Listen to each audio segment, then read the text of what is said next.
It's one of the most anticipated phones of the year, and also the follow-up to a phone that made us all reevaluate the prices and value that we give our smartphones, especially when we consider the contracts they sometimes come with. And of course, it is the gateway to a quintessential Android experience. Hey, it's Josh Vergara from Android Authority. What's going on, everybody? And this is the full review of the Google Nexus 5. How about we just jump right into the review and talk about the design? The Nexus 5 comes with a very minimalistic profile, which is definitely the best way to describe the overall design aspect. On the front, we have the black slate design with the 4.95-inch screen, and below it is the notification LED light, which is reminiscent of the Galaxy Nexus from before. Up top, we do have the 1.3 megapixel front-facing camera right next to a phone speaker grill that is actually perforated. Now, this is a bit of a unique design choice that I personally like, even if it's not really recognizable right off the bat. On the right side, there is the power button on top of the SIM tray. Now, this power button might be a little bit higher up on the device than I would have liked, because you had to sort of reach for it and adjust your hand just to find it. However, that's a really nitpicky thing. Opposite the power button, however, are the volume rockers. Now, all of these buttons have a real meaty feel to them, and they are quite rigid, so if you are looking for the buttons without having to look at your phone, you should have no problem feeling for them. We make it around the back and find all of the nice feeling soft touch plastic, and a couple design choices that were originally found in the Nexus 7. We do have the Nexus logo in landscape, which is something I really like, and then the large camera lens unit that houses the optical image stabilization that this camera boasts. One thing that did surprise me about the Nexus 5, however, is how light it is. I expected there to be at least a little bit of weight for a phone that had a nearly 5-inch screen. However, once I picked it up, it seemed as light as a feather. This is definitely one of the nimblest phones that I have ever used, and despite having that 5-inch screen, it is still easy to get around all of the elements on the screen. With its lightness and also its understated design, which I think is more of a strong suit than a weak point, the Nexus 5 definitely feels like a small box of lightning in my hand, especially when you consider everything that it is capable of. Power on the phone and you get to enjoy that near 5-inch screen capable of 1080p resolution at 445 ppi. LG is no stranger when it comes to great displays, and the Nexus 5 is no exception. This IPS screen brings some pretty beautiful quality, and I'm actually inclined to keep the default stock Android wallpaper set because it shows just how vivid the colors can be through this screen. On top of all of that, however, you do get crisp and sharp text, along with some really nice contrast due to some deeper blacks. Aside from that, the handling of the screen is also quite nice, as the bezels around it are very respectable, but the top and bottom bezels make it easy to use this phone in landscape mode.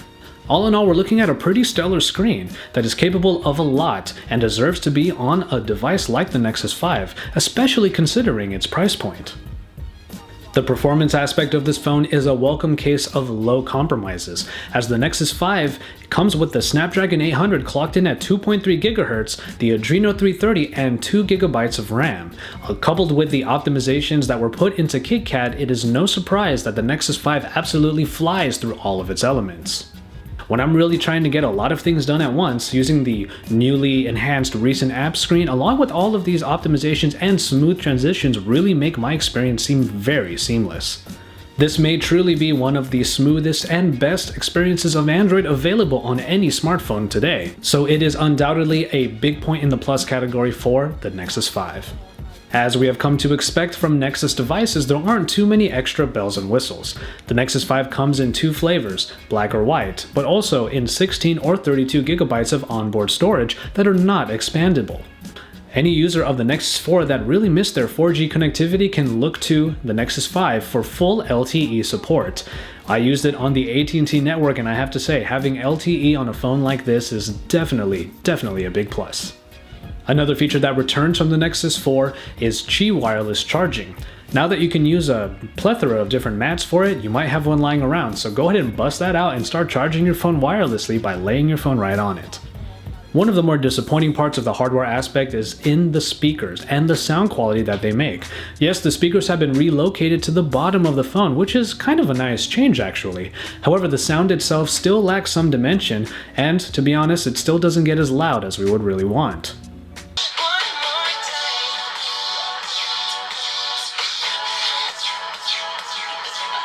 And then we come to the battery, which is a 2300 milliamp hour unit. However, despite it being kind of small, we all did put our faith into the Nexus and the fact that Android KitKat was going to come with a lot of power-saving optimizations. Unfortunately, when it comes to this execution on the Nexus 5, this is only kind of the case. You should still get about a decent day's work out of this phone. However, despite all of that, it is when you ramp up your usage that you start to see very easily diminishing returns. While one day I was able to go from waking up to sleeping without the Nexus 5 getting below 20% battery life, I will admit that almost half of that day was spent with the Nexus 5 just sitting in my pocket. And then the next day I did go for about 8 hours, ramping my usage up to about moderately heavy, doing everything from low intensive tasks to extended gaming. And after the end of those 8 hours, I had the battery life down to about 30 to 25%. Now for the real power user, that is definitely a bit of a disappointment. While there will be plenty of times when the longevity works perfectly for you, there might be just as many other times that it'll be a big disappointment, and you won't like the power or lack thereof that you're getting from the Nexus 5. And then we move forward to the camera, which is an 8 megapixel shooter on the back, packed with optical image stabilization, which pretty much explains why the lens unit is so large. As far as the app goes, it is the stock Android app that is very minimalistic. I will say, however, that these touch and swipe menus are a little bit cumbersome. You definitely have to get used to them, and it's only then that you will have a real comfortable time navigating all of your settings. Of course, it always comes down to the picture quality. When it comes to the Nexus 5, we were hoping that it would blow the Nexus 4 out of the water, and in this respect, it definitely does. However, when it comes to picture quality in general, the Nexus 5 is only average, again, at best. When you have a really great lighting, like let's say in broad daylight, you get a generally good picture. We do see that the HDR Plus does a much better job of processing all of the colors and provides you a much better picture. With that in mind, you may want to keep HDR Plus on, well, pretty much all the time. As light diminishes, so does the quality of the photo, at least in most cases. I will say, however, though, that the OIS built into the camera does do its job and floods more light in. It's just the quality of that picture that comes out of the shot that is a little bit lackluster. One great feature about the OIS is that the videos get stabilized as well. As you are recording videos, if you're trying to be steady already, the OIS will help you out even more and provide you with a pretty damn smooth video. And if you're not trying that hard, OIS will definitely compensate for the jerkiness that you might have when you're holding your phone. All in all, the Nexus 5 camera is far from its biggest disappointment, but it also doesn't necessarily amaze us. That being said, it's still not a bad tool to have in your pocket when you need to take a quick shot wherever you are. And finally, we make it over to software, in which we find the newest version of Android, 4.4 KitKat, which was probably just as anticipated as the Nexus 5 smartphone itself. When you first power on Android and get right in there, you'll find some pretty obvious changes right off the bat. The main one being that Google Now is now a second home screen all the way on the left. And you can also access it by just saying, "Okay, Google." And the way the transitions are with the optimizations put into KitKat make this a very smooth process, and it just feels very fast and very nice. You'll also notice more transparency in the notification bar up top and in the bar that houses the soft keys at the bottom. All of these bars also move away when you're using particular functions like reading a book or playing a game. Also, when you're in those functions, you can swipe down from the top. That way the notification bar will appear for you to check if you have any new messages or notifications easily. As far as general design is concerned, there's definitely a flatter profile to everything inside of Android 4.4 KitKat, and there's a bit of a bubbliness that has been added in there as well, as you can see in the bottom where the app drawer icon is.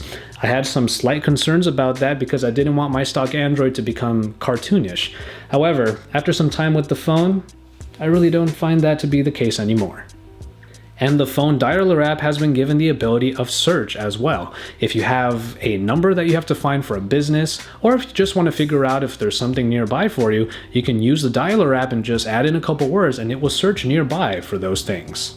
However, I think by far my favorite addition to KitKat has to be in the lock screen when you're listening to music.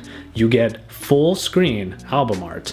It's a great contextual way of changing your phone based on what you're listening to, and it just is really cool and really nice. Android has come a long way, and KitKat is a beautiful, beautiful example of that. Not only is it a simplistically elegant interface, its transitions and downright speed just make it feel like everything you're doing takes up no time at all. And finally, we come to the price, which is probably one of the most attractive parts of the Nexus 5. For $349 unlocked, you get the base 16GB model and a gateway into one of the best experiences on a smartphone that you might have this year. And so, there you have it. The Nexus 5. Like I said before, it just feels like lightning in a box. The concessions made on this smartphone might bum you out a little bit, but you have to keep in mind that price point. In a lot of different respects, the Nexus 5 absolutely excels, and it almost feels like the price should be a lot higher for a phone that performs just as well as this. All in all, you have to look at the Nexus 5 as a total package, and as a package, it is very attractive. The reason being because for that price point for an unlocked phone, it gives you the essentials. It gives you everything that you need, without much fuss at all. As always, thank you guys very much for watching, and I hope you enjoyed this review of the Nexus 5. Don't forget to drop us a like down below and to subscribe to our channel if you haven't already. Also, you should follow us on social media. The links are up there. And if you want to see what I'm up to every now and then, you can follow me on social media down below, usually under the username Josh Salutes. Stay tuned to Android Authority for all of the best coverage, from reviews to comparisons to even our continuing coverage of the Nexus 5. That's right, we're not done yet, because we're your source for all things Android.